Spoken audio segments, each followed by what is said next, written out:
My name is Michael Goergen. I spoke today about the idea that we can use tiny bits of trees to save the forest. And how was your experience overall, Michael? I tell you, I have I've given well more than 100 talks throughout my career, and it's always been really interesting in terms of getting prepared for them and different levels of connection with the audience and all those kinds of pieces. This is the hardest talk I've ever done.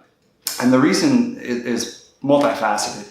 We're reaching a much different audience than I normally talk to. I normally talk to people that are in my sphere. And this is a group of people that have never been introduced to these concepts before. So it's really exciting on the one hand, but it's incredibly nerve-wracking too, because how much jargon am I using and how can I make sure I really connect with people who don't know my area and don't have the same passion that I do, and try to bring my story to them. It's a lot harder than I thought it would be.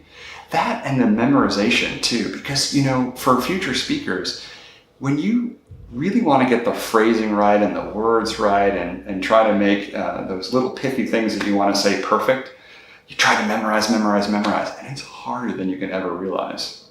Yeah, and just a few minutes ago you talked about maybe trying to mod your speech at the end. Is that something that you would recommend? So it was really interesting. So the organizers here at TEDxWilmington gave me some great advice about just trying to make sure that the message of what I was trying to talk about and really trying to leave people with an idea of something to do wasn't part of my original speech. So I tried to make sure that I added that, and I worked on it. I had a great ending paragraph, and I got most of the concept out, but I didn't get the words right. But it's still, I think the message came home, and that's that, we can use trees, we can use products from trees, and that can actually help us sustain the forest for the long term, which is pretty exciting.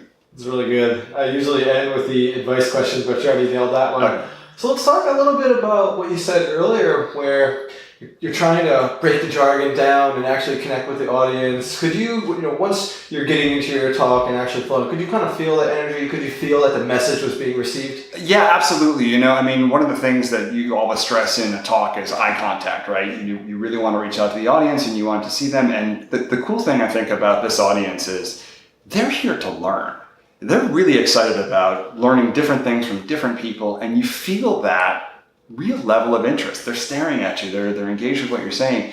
I would also say that cracking a couple of jokes, as poor as they may have been or whatever, really helps connect the audience and bring them out and have them to actually kind of root for you a little bit. You could feel them getting excited. And I will tell you that one of the things that my wife said before I came out, she said, just make sure you smile.